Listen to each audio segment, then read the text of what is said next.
So what is the first step you need to do in fundraising? Before you do anything, you want to raise venture money, you think your product actually can grow very fast and you are seeing something promising, and you think if you can get capital, you can actually take it to a great level.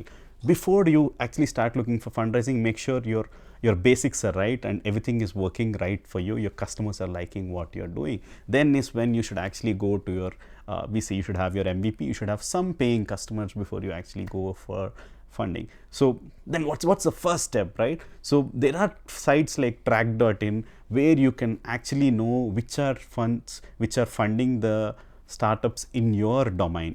Make a list of them, go to the last 3 to 6 months of funding reports, identify the funds that are actually funding the categories which you are looking for. Suppose you are a hyperlocal startup, or if you are a food delivery startup, see who is funding a business in that particular domain. So you need to make 3 lists: an A list, a B list, and a C list. That's the first step. What is the A list? A list is the list of people from which you want to take money, the people who are good, the people who would support you in growing your startup, the people who have good portfolio of big companies. A B list is you're not so much convinced, but if they're going to give their money, you're okay, you can take it and grow. A C list is that you don't want to take their money, but then why do you want to make that list?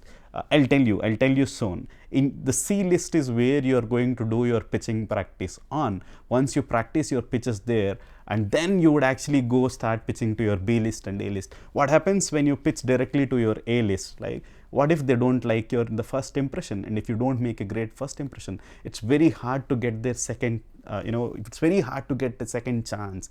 Sometimes you don't get a second meeting at all. So always be sure that you're hitting the right things. The first thing today you can do is make sure you're making a list of these things. Create your ABC list, and identify whom you want to raise funding with. I hope this helps you guys in your fundraise process.